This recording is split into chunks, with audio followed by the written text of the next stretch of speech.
ونصلي ونسلم على رسوله الكريم أما بعد.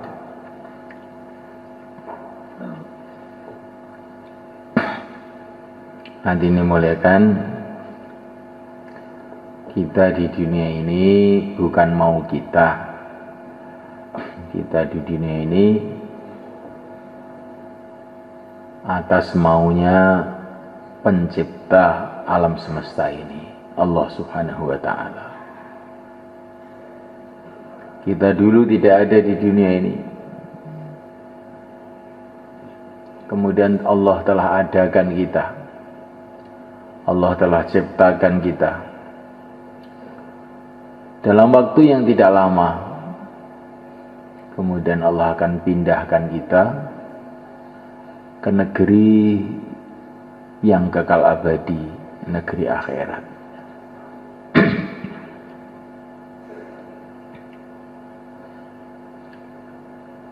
Hari berganti hari, bulan berganti bulan. Tiba-tiba sudah hampir habis waktu kita di dunia ini.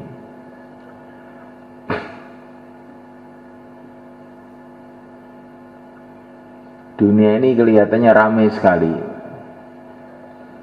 tetapi setelah dunia ini lebih ramai lagi. Manusia-manusia mulai zaman Nabi Adam, semua di sana. Kita nanti di akhirat akan berjumpa dengan mereka semua, insya Allah. Akan berjumpa dengan Nabiullah Adam alaihissalam, berjumpa dengan Nabiullah Nuh alaihissalam, berjumpa dengan kakek-kakek kita, nenek-nenek kita yang muslim.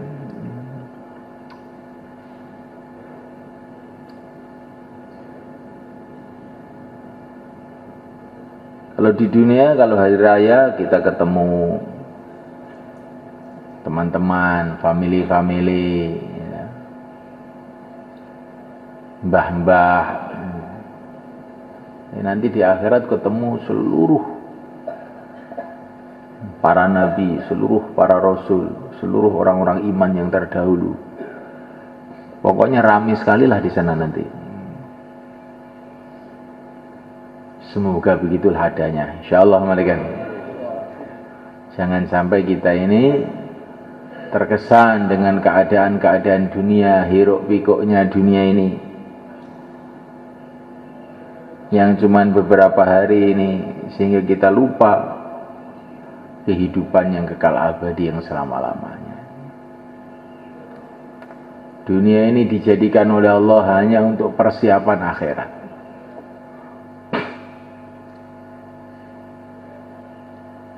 Itulah dunia ini. Dunia ini untuk apa? Persiapan akhirat. Dunia ini apa? Jalan menuju akhirat. Jembatan menuju akhirat. Dunia itu apa? Dunia itu jalan menuju akhirat. Hidup ini apa? Hidup itu menunggu mati. Hidup itu apa toh? Menunggu mati. Kamu sedang apa? Sedang menunggu mati, Pak.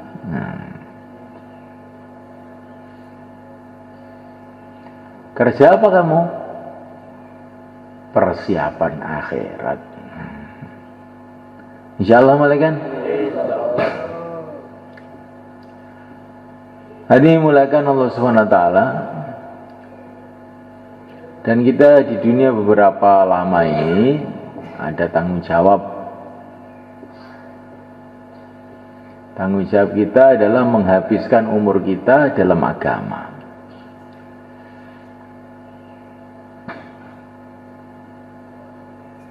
Tanggung jawab kita hanya itu satu itu aja, habiskan umur di dalam agama. Kalau umurnya 1000 tahun ya 1000 tahun, 100 tahun ya 100 tahun, 50 tahun ya 50 tahun. Cuma itu aja tugas kita. Kalau kita ini bisa menghabiskan umur kita dalam agama Allah, dalam ridho Allah, ya berarti kita ini telah sukses.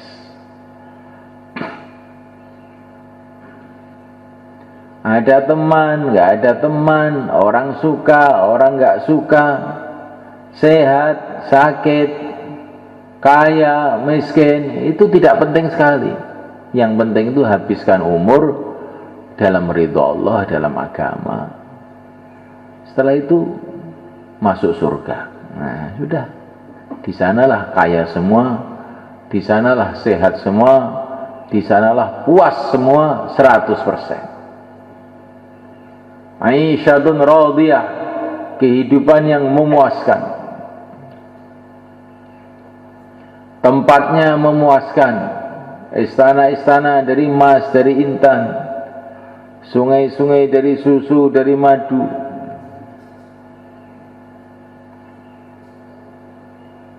Nggak ada cacatnya. Di dalam surga itu nggak ada cacatnya, sempurna.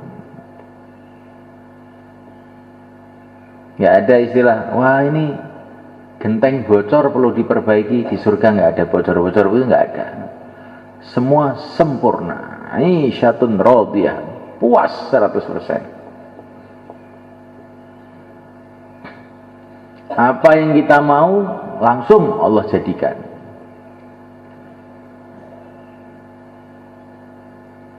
Kalau di dunia apa yang kita mau, maka kita ini harus bersusah payah. Harus bangun, mau rumah, bangun rumah, mau mobil, cari duit untuk beli mobil. Nah, di dunia ini maunya tambah banyak, susahnya tambah banyak jadinya itu. Maka penyelesaian masalah dunia itu satu aja, jangan mau, sudah selesai. Kamu mau mobil, Pak? Enggak mau, sudah selesai. Kalau mau, dan ini masalah nanti. Kalau cari ini, cari itu. Mau rumah? Enggak.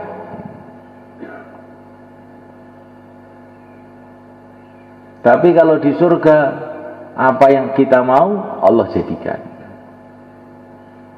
Apa yang kita minta, Allah datangkan. Semoga kita dimasukkan ke sana. Ya. Badannya memuaskan, kuat, kokoh, besar, tinggi, ganteng. Sinar wajahnya ahli surga itu bisa dilihat dari jarak 1000 tahun perjalanan. Nah, saking bercahayanya itu. Gak ada sakit-sakit lagi. Sehat 100% selama-lamanya. Hatinya gembira, nggak ada susah-susah lagi selama-lamanya. Temannya memuaskan. Temannya adalah para nabi, para rasul, para wali-wali Allah. Bagaimana orang hidup, biasanya kita ini berteman dengan santri. Hunaim, biasanya saya itu berteman dengan santri yang ngantuan seperti kamu, ya. Nanti di surga itu temannya itu para nabi. Enak gak kira-kira? Kayak apa itu berteman dengan para nabi? Seorang ulama mengatakan, saya itu di surga itu yang saya pikirkan itu satu aja, mau berjumpa sama Rasulullah. Yang lain-lain itu nggak begitu penting sekali. Saya akan tanyain dulu masalah-masalah agama yang belum tuntas dibicarakan para ulama ini, mau saya tanya langsung sama Rasulullah itu gimana sih sebetulnya. Karena para ulama itu kelezatannya, kenikmatannya dalam ilmu. Itu ulama itu begitu ciri khasnya. Kalau pedagang, gembiranya kalau ada barang-barang murah dijual mahal. Gitu. Kalau petani, gembiranya kalau melihat pertanian subur, hijau. Kalau insinyur, kalau melihat bangunan-bangunan. Kalau ulama, senangannya itu ilmu. Kalau dengar ilmu itu langsung terbelalak. Yang tadinya mau ngantuk nggak jadi, itu ulama. Kalau ulama dengar ilmu ngantuk, bukan ulama itu. Ngaku ulama. Seperti pedagang lihat barang dagangan nggak tertarik, itu bukan pedagang, itu petani itu. Insya Allah mulai kan. Kalau dai gembiranya kalau melihat jamaah bergerak. Itu dai ada tidak ada jamaah bergerak diam saja, bukan dai itu kalkun. Ngerti kalkun? Yang petok-petok sembelih akhirnya.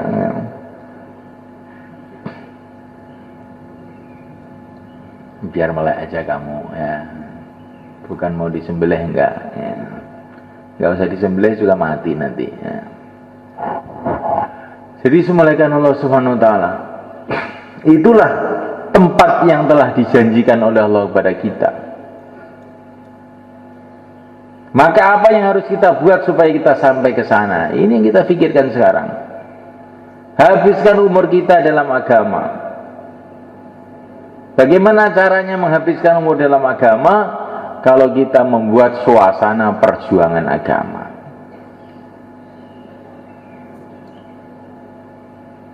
Petani telah menghabiskan umurnya dalam pertanian. Kenapa? Karena ada suasana pertanian. Ada sawah, ada ladang, ada pekerjaan-pekerjaan. Akhirnya 70 tahun di sawah aja. Ada orang Temboro itu yang umurnya 90 tahun itu masih ke sawah aja tiap hari. Karena ada suasana sawah. Coba kalau dia hidup di Saudi Arabia nggak ada sawah, kan nggak akan bisa istiqomah ke sawah. Memang sawahnya nggak ada. Kalau kita ini ada suasana perjuangan agama, hidupkan amal masjid, hidupkan amal rumah, hidupkan usaha agama, pembentukan jamaah, 5 amal masjid, buat madrasah-madrasah. Ya kita akan bisa istiqomah dalam agama. Tapi kalau kita tidak buat itu, nggak akan bisa istiqomah dalam agama. Betul kan? Kalau kamu ingin istiqomah ngaji bagaimana? Istiqomah ngajar, caranya bagaimana? Kamu bikin pesantren, nanti kan istiqomah ngajar sampai mati kamu ngajar. Lihat kiai-kiai itu, nggak ada kiai pensiun toh. Karena ada suasana ngajar, maka dia bari ngajar sama mau mati masih ngajar aja.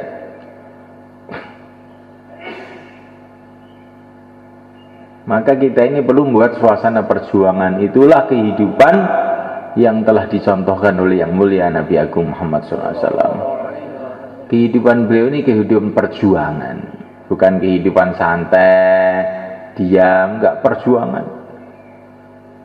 Lari sana, lari sini, lari sana, lari sini, untuk usaha menghidupkan agama. Sampai akhirnya ketemu tempat yang sesuai, namanya Madinah Al-Munawwarah.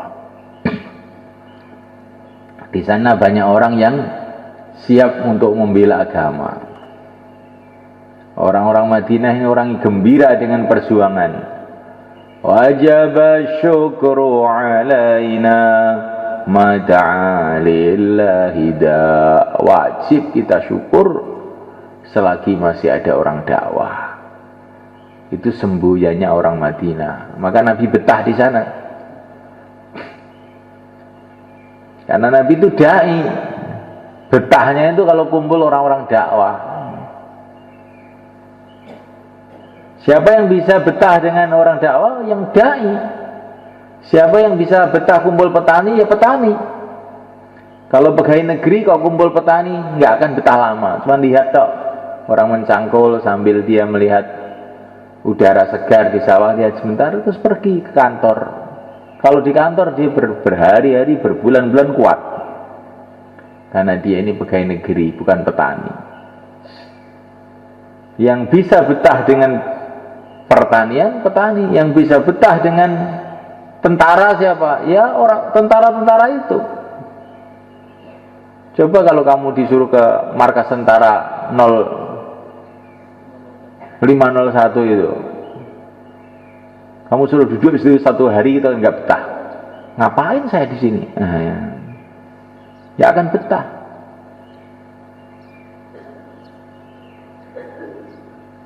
Yang bisa betah di pesantren siapa? Ya santri. Oh, ada satu lagi, Pak. Siapa? Orang koperasi. Yang nggak pernah ngaji, ibu betah di pondok itu. Bahkan jual kopi, ya, gitu. Tapi dia tidak ngaji, maka betahnya itu di warung dia.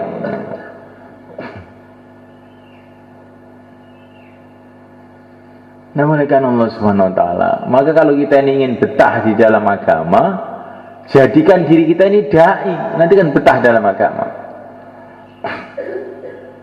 Dengan izin Allah, dengan pertolongan Allah, ini Ramadan. Ini hari 17 Ramadan. Ini kalau di Mekah, itu biasanya di tempat guru saya, Said Muhammad, itu ada peringatan. Bukan peringatan nuzul Quran, peringatan hari Badar. Nah, 17 Ramadan ini perang Badar, di mana Allah telah mendatangkan pertolongan pada umat Islam, sehingga tidak lama kemudian berbondong-bondong orang masuk Islam setelah Badar.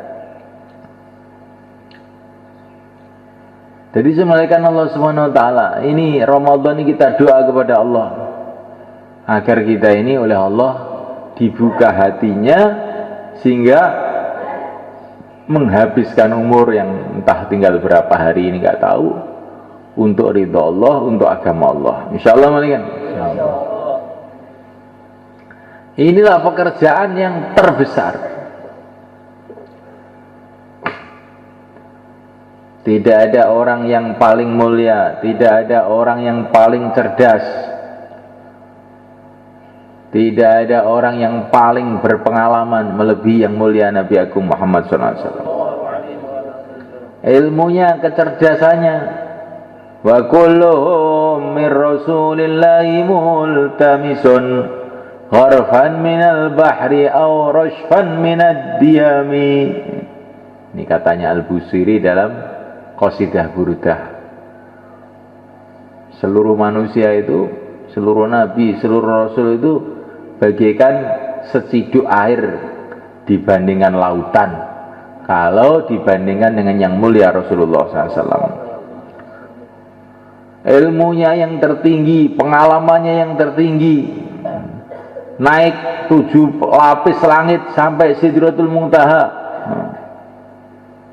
Pokoknya Nabi kita ini Nabi yang tertinggi segala arahnya. Setelah beliau ini dikasih yang tertinggi segala arahnya itu, terus hidupnya untuk apa? Dihabiskan untuk agama dan memperjuangkan agama. Insyaallah malaikat. Kita harus punya pikir, hidup sekali ini mau apa saya ini? Mau jadi presiden saya. Kalaupun jadi, ya, itu kecil dibandingkan kerjanya Rasulullah SAW. Saya mau jadi raja, umpama bisa gitu ya, itu juga kecil. Itu nanti di akhirat itu semulaikan presiden-presiden itu malu ditanya itu. Kamu apa kamu? Dulu di dunia apa? Presiden Indonesia.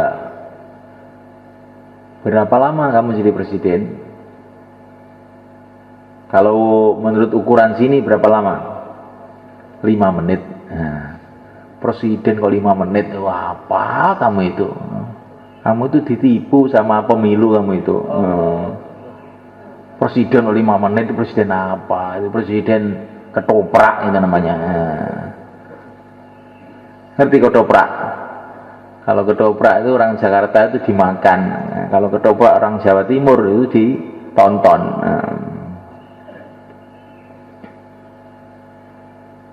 Dagelan.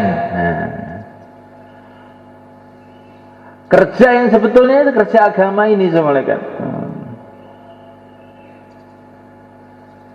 Kalau kamu, saya ini konglomerat paling kaya seluruh Nusantara.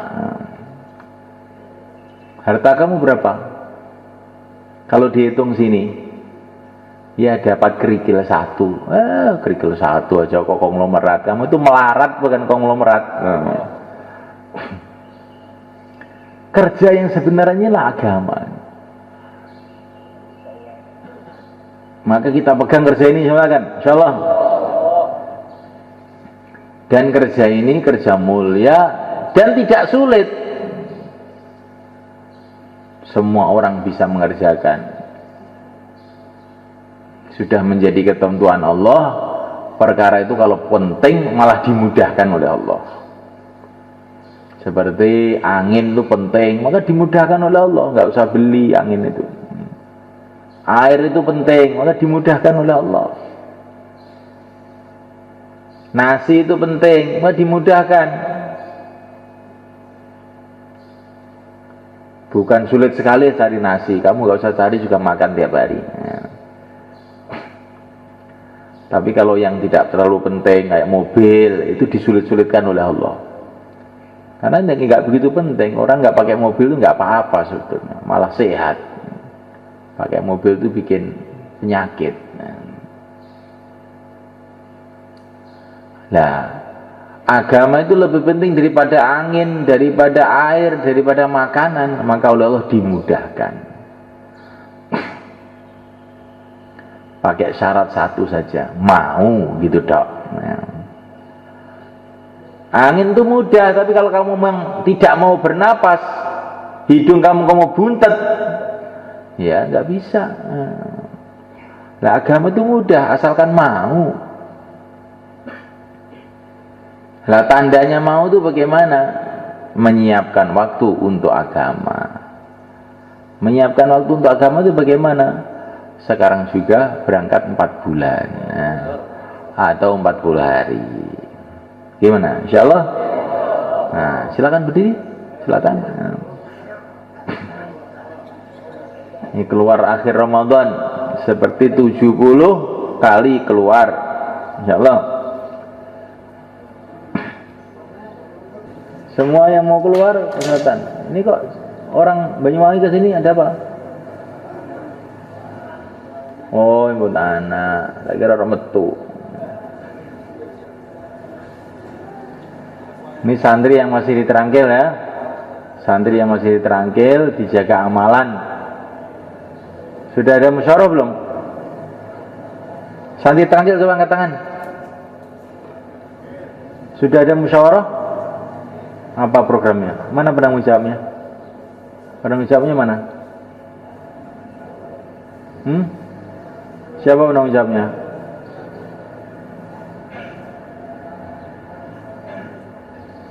Penanggung jawabnya siapa?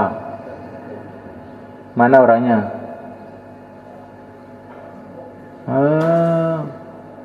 Penanggung jawab nggak bertanggung jawab gimana? Panggilnya Bang, panggil.